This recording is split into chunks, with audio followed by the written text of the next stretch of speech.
For last chat, I've been watching many of your YouTube vlogs on the True channel. Love them, Ross. Love how you don't mind polarizing the crowd. What has been your most controversial discussion? Wow, a lot of things. It's very.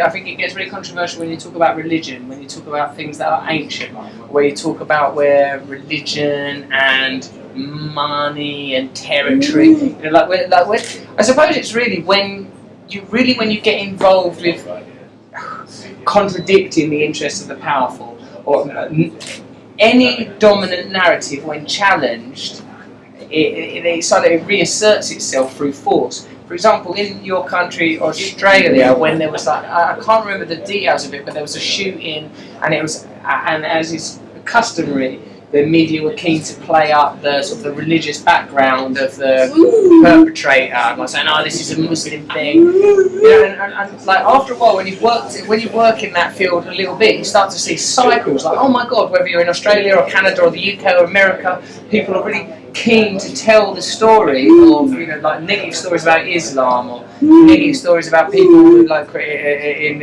sort of other than straight sexual groups. And it seems that I think that it's one of the things I talk about in the show is when you think primarily when your primary identity is your individual identity as a consumer, it's a very, very lonely place. And I think it's not natural for people to do it, and they'll only do it if they're frightened, full of desire, and distracted. So I think it's controversial when you start to challenge that. When in the UK, if there's sort of like like terrorism, if you say I don't agree with the terms of this definition, I don't agree that when you start getting into that territory, that's when you feel a kickback. It's one of the defining things about time, I think.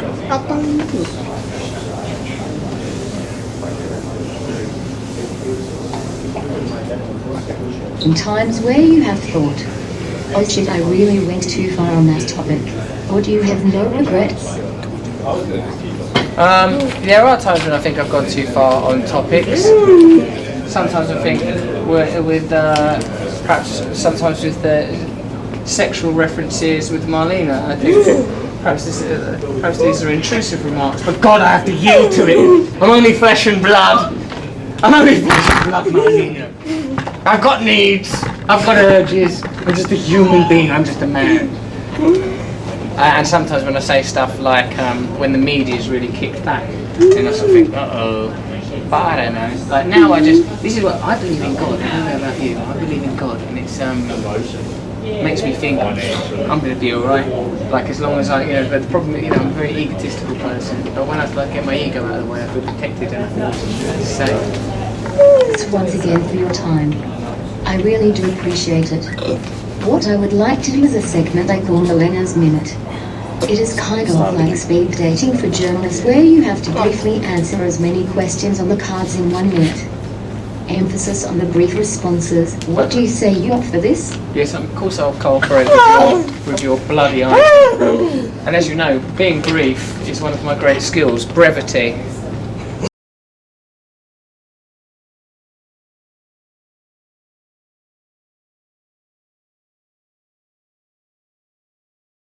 So what do I hold the cards and then I read them out, yeah?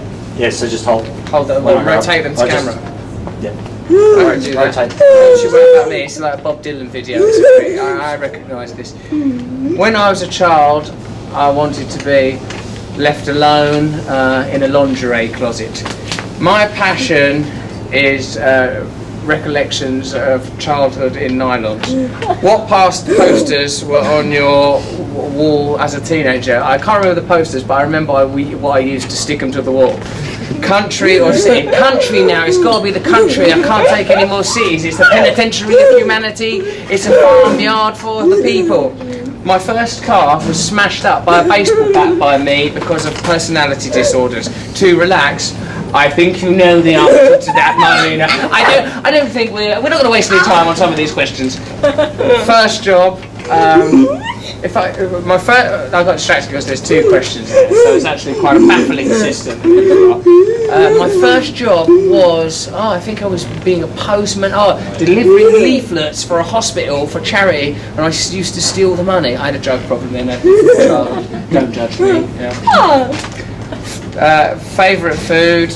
Again, it seems like an invitation to be disgusting and rude. I'm really getting browbeaten into veganism today. Do you see those vegans? They're so aggressive. They're really nice. I'm a vegan! Stop eating meat, I'll kick your fucking face in!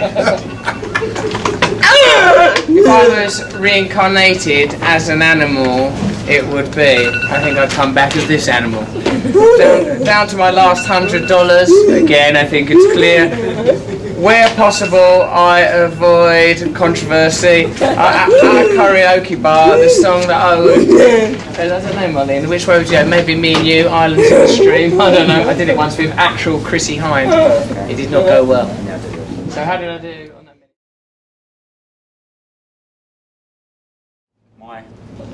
I was wondering if you could wear a hat and Hat, you say? Thank God it was hat. I mean, I think we were all getting ready for G-string. Which I would have worn. and give it a plug. So it's called Living. So sort of Living is. Man, I don't look good in baseball hats. I'm literally, I only. You can just put it on your name. This for. I'll put it on my hat. I immediately look like I work in a gas station in Arkansas. That's what happens to me when I'm. Arkansas.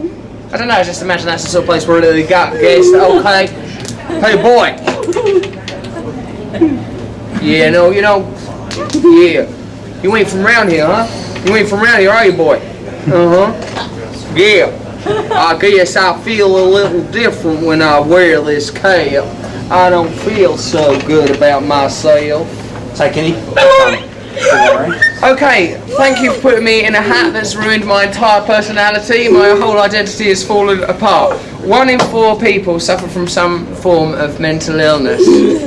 Don't make one of those people wear a bloody ridiculous hat, would be one of my requests, because that could lead to suicide. Suicide, oh my god, is the leading cause of death between the ages of 18 and 44. That's worrying. It's never been more important to remember that it ain't weak to speak. The team over at Living are doing great things to smash the stigma and raise awareness in regards to these topics. So please head over to www.living.org.au to see how you can help. I am so committed to this organisation that I'm prepared to wear a hat that undermines me.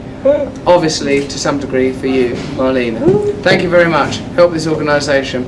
I'm going to need some petrol and some matches whilst I support the organisation. This hat's got to burn like a bra, baby. Thank you. I love hanging out with you. It makes me feel peaceful. Thanks. Also, you put my perversions in perspective. We'll send you a link on Twitter. And Alright, we'll get someone else to do it. I'll get Jenny to do it, because I'm trying to look at it. alright. H, hope you enjoy the rest of the song. Thanks. Baby, when I met you, there was peace unknown.